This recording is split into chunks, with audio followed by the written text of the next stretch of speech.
हैं आप आज हम बात करेंगे कैलामॉक्स 625 mg एंटीबायोटिक टैबलेट के बारे में, जो कि इस्तेमाल की जाती है जी अगर आपको गले का इन्फेक्शन है, चेस्ट इन्फेक्शन है, गले में टॉन्सिल है, जब भी आप पानी पीते हैं या फिर थूक निकलते हैं तो आपके गले में दर्द होता है, पेन होता है, या फिर आपको जो है सांस लेने में दुश्वारी महसूस हो रही है। आपके सांस जब आप लेते हैं तो आपको बलगम है, जिसकी वजह से आपको सांस लेना मुश्किल हो जाता है। अगर आपके दांतों में इन्फेक्शन है या फिर जो आपको यूटीआई इन्फेक्शन है तो आप इस्तेमाल कर सकते हैं। इसके अलावा अगर आपको जिल्द का कोई ज़ख़म है या फिर कोई इस ज़ख़म को अगर खुश्क करने के लिए ये इस्तेमाल होती है। ये जो कैलामॉक्स टैबलेट है, अगर आपको यानी कि हड्डी या जोड़ों में इन्फेक्शन है या पेट या आंतों के बैक्टीरियल इन्फेक्शन के लिए ये यूज़ की जाती है।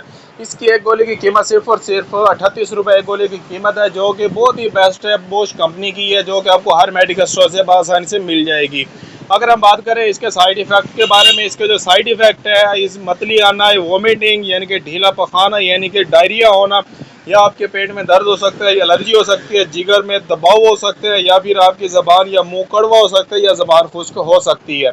इस सूरत में आपने इसका इस्तेमाल रोक देना है, इसका इस्तेमाल नहीं करना। अगर आपके माइंड में किसी भी किस्म का क्वेश्चन है तो मुझे कमेंट करके लाजमी बताएं। मिलते हैं अगली वीडियो में, अब तक के लिए हमें इजाज़त दें। अल्लाह हाफिज़।